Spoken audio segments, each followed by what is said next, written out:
So, I totally thought this was gonna happen later on down the year. I was totally unprepared. It's Steven Universe versus Star Butterfly from, well, Steven Universe and Star versus the Forces of Evil. Evil.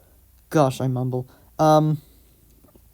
So, I don't really have that much of an experience with these shows. I've watched a couple of episodes of both shows. I watched more of Star vs. the Forces of Evil than I have Steven Universe because I'm not really that big of a fan of Steven Universe. Actually, I'm not really that big of a fan of both of them. I just kind of watched whatever was on TV at the time. And Cartoon Network wasn't a thing. Or no, it was a thing, but it was banned where I was living. So I couldn't watch shows like Ben 10 Omniverse, which I actually did want to watch. But anyway, enough about me. Let's get to the fight.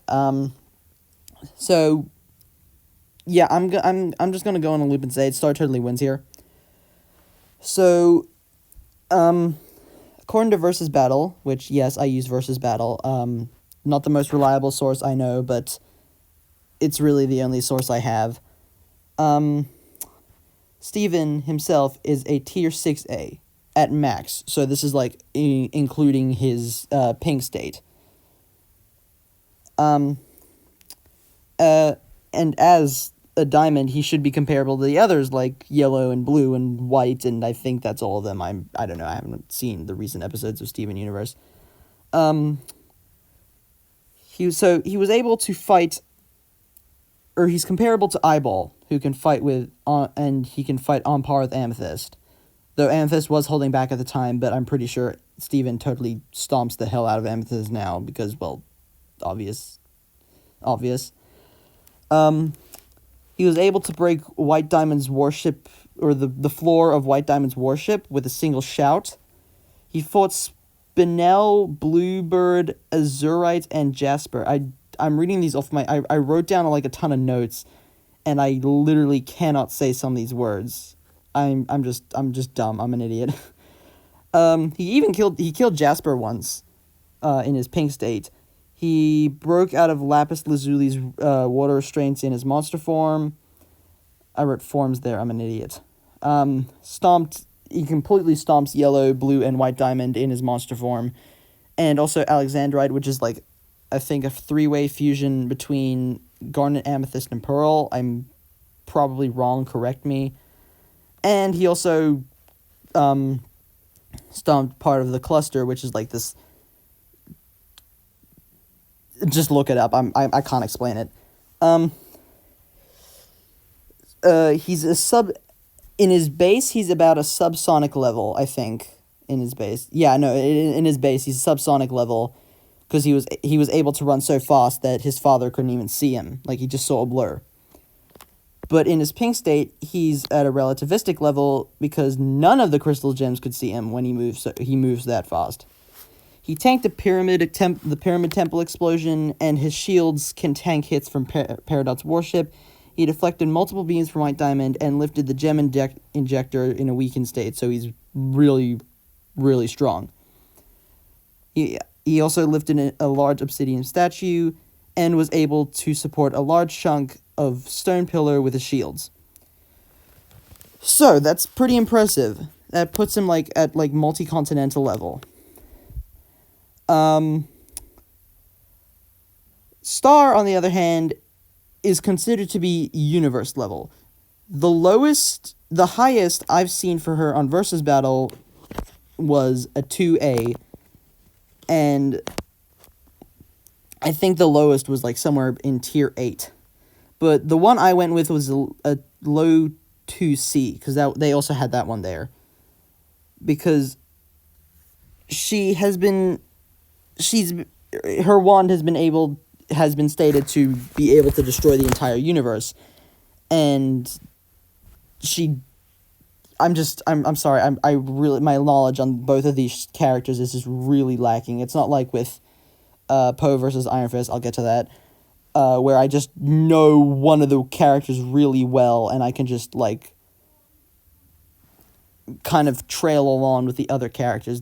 I just know nothing of these characters. I know nothing about them. I haven't seen the shows in forever, so please forgive me. But her wand has been stated to be able to destroy the universe by, I think, her mother, and she's also been stated to be far beyond her mother. She also has her... I'm just going to call it the butterfly form because I'm never going to pronounce the word it actually is. I think it's like Mewbirdie? I can't tell. I'm sorry. And she also effortlessly knocked down a watchtower. She's comparable to Marco. Oh my gosh. She's comparable to Marco, who was able to catch Hekapu, who can run around the entire circumference of the Earth in 4 seconds. She first time on a universal level and destroyed Ludo's castle with a whispering spell, and she could also stop loss from Meteora and tanked getting hit by her own spells on multiple occasions. I think she completely stomps in speed. She completely stomps in everything. Because, again, her wand has been stated to be able to destroy a universe by her mother, and I'm pretty sure her mother knows what she's talking about. Please correct me if I'm wrong because I haven't seen the shows, and most of this stuff I've just gotten off of Versus Battle Wiki. Anyway, what I'm really looking for with the fights is probably... the animation has to be hand-drawn. Probably something similar to Mario vs. Sonic 2... like that. If it's in sprites like Danny versus Jake, I'm actually gonna be really disappointed because for those who don't know, I don't really like that fight. I feel like it should have been the hand-drawn fight of Season 7 and not War Machine versus Genos. I did like War Machine versus Genos though.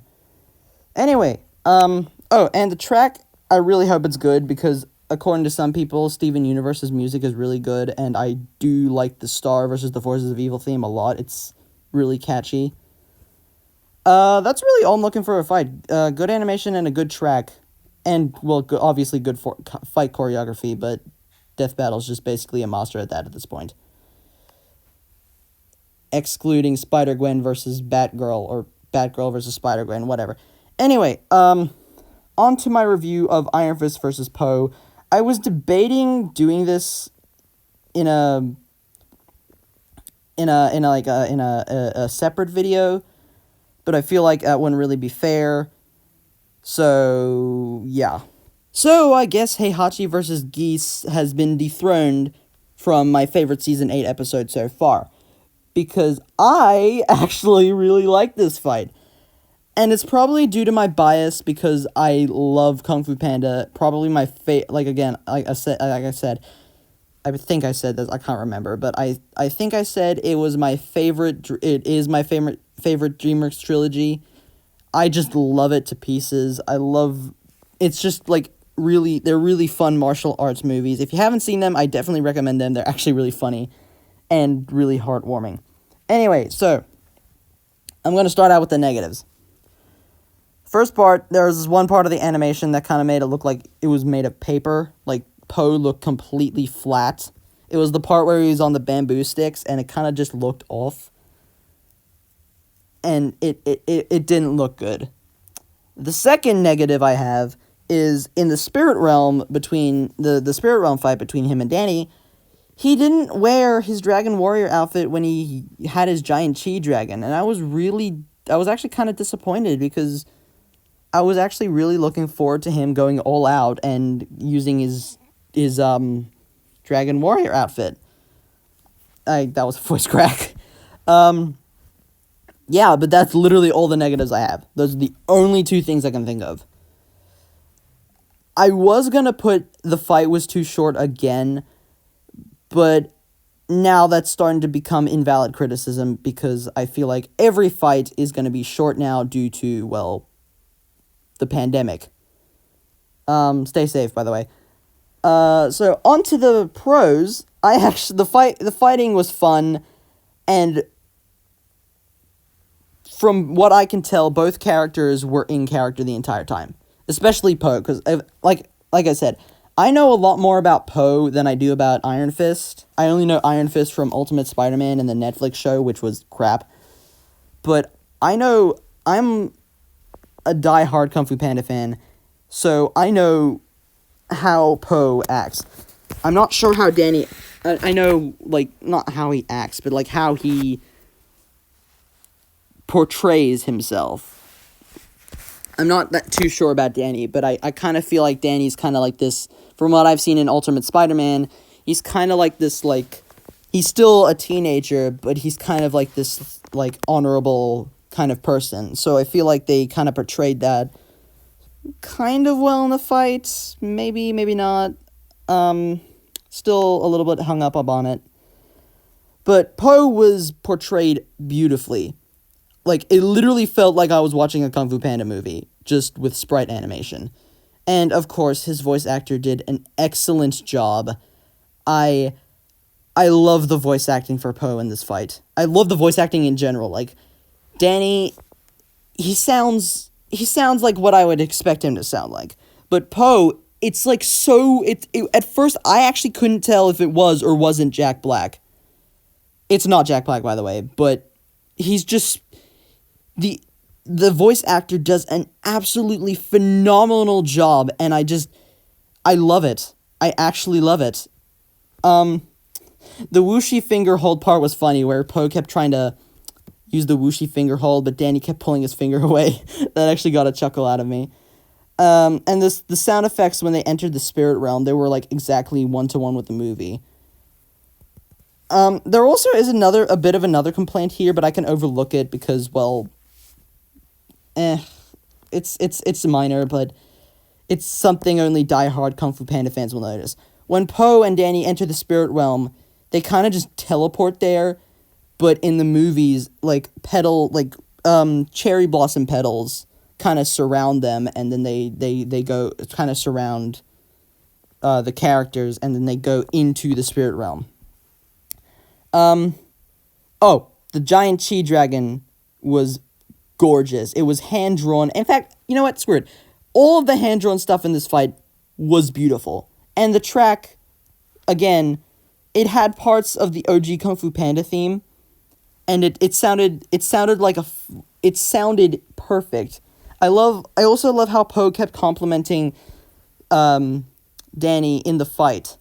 Cause like he keeps saying, he's like, "Oh, that's so cool," or "That's awesome," or something. I just love it. The sound design was good as well. And I like the fight, the part where they used bamboo sticks, and then Poe just ate Danny's because, well, he's a panda. That was adorable. And the sprites for Poe were beautiful. I think I already said that. I can't tell. Please. But the sprites for Poe were beautiful. And so were the sprites for Danny, but those are from like a fighting game, so I think.